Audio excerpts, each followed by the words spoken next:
Wozala, and none other than Musa, taking us to 18 minutes past the hour 14. You're still tuned into Madibaz Radio, the Bay 2 station in the Bay. It's still your hashtag A Squad, the antidote with myself for Asi and Athi. But okay, guys, now even what's the background? Today is just something else. Today is just something else. Sibabalo ngubani too? Musa. Musa is here in studio, guys. He's ready. He's ready.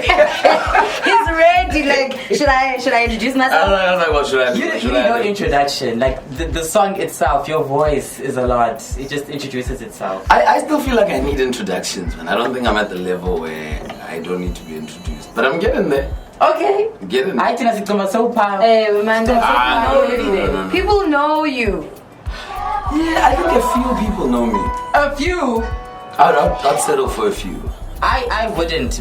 I'd settle for a few. It sounds very different from the conversation we had. No. Oh. I'm just saying that. No. But we were talking about my voice. Okay. How can a few people know you? We were talking about my voice earlier. Yes.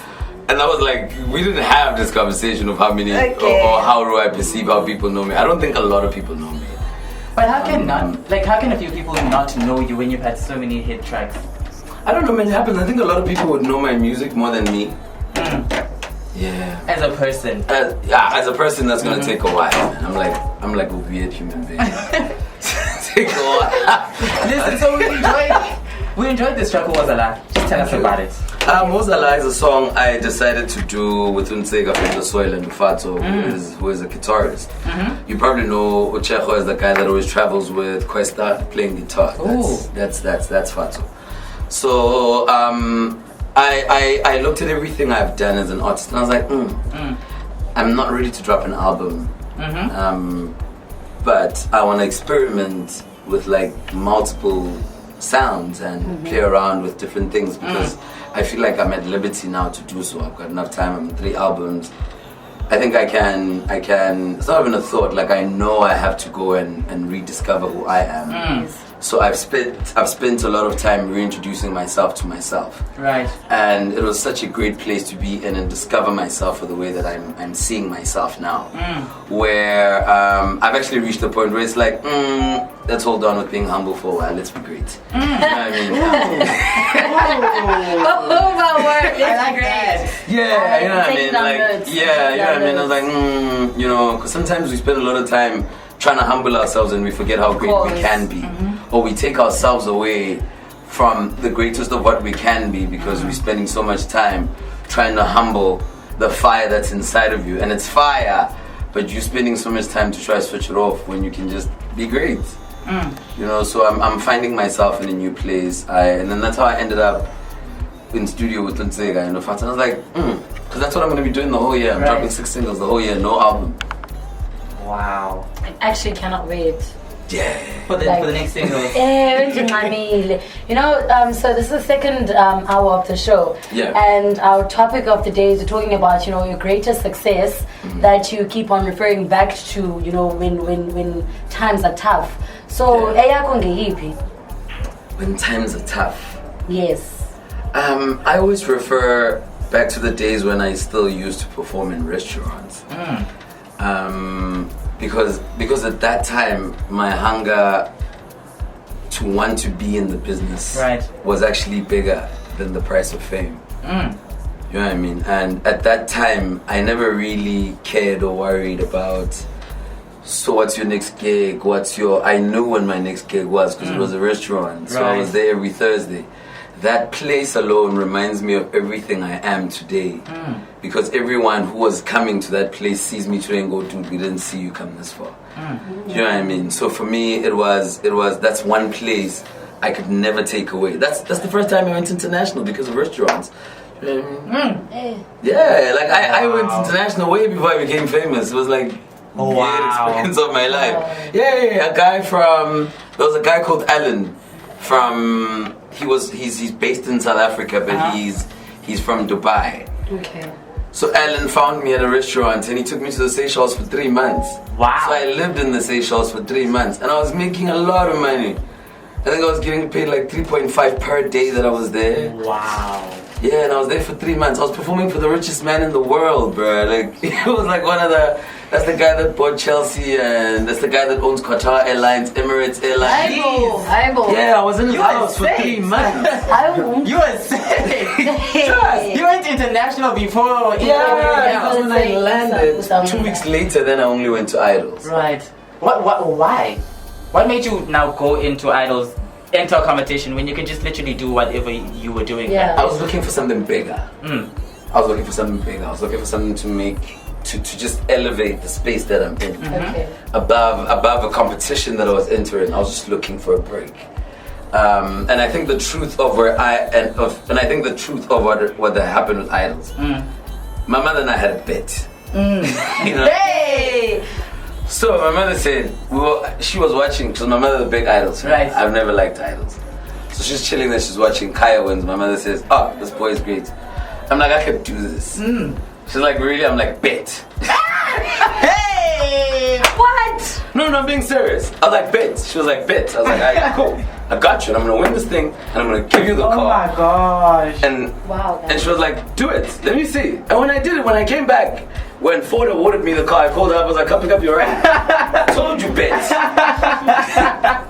Yes, I've never driven that Ford. I literally gave it to her. I was like, bet.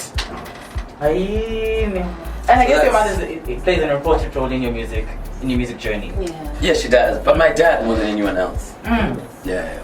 Like my dad is superhero, bro. Like, about encourage, about support and everything. My mother is, yes, she's encouraging, but she's a very fearful person. Like, she's a mother. Yeah. My dad is like, just go. My dad is that guy, and the level of faith that my dad has taught me in life generally has made me the person I am today. And someone said to me, what would you change about the way your dad raised you when you raised your son? I was like, nothing. Wow. There is nothing in my dad's book that I look at and I go, maybe that's gonna work. No, everything he did was perfect. Wow. I think, today we actually learned some life lessons, because I mean, these aren't the things that you actually get to hear when people are introducing Musa. Usually they'll talk about Idols, because most people started knowing you then. But it's legend. So even the restaurant part is closer. This thing goes way back. And then,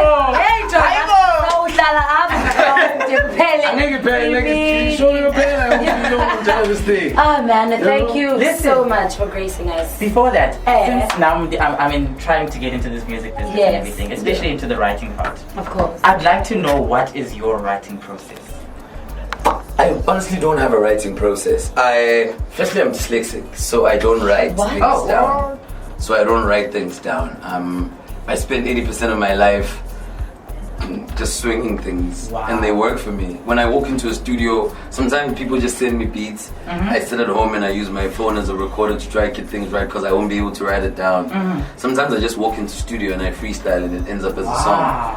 So it's like I've got many different ways. Like when I wrote my verse for Mtande, it was never scripted. I was literally standing there and Rofta was like, we need a verse for this song. And I just went, wow. And he was like, dude, are you serious? I was like, yes, I'm serious. And then after that, he was like, actually, my verse is gonna sound like that. So I've never sat down with pen and paper to write down a song in my whole entire life. That is my dear, because I almost forgot. Like a verse. People are listening.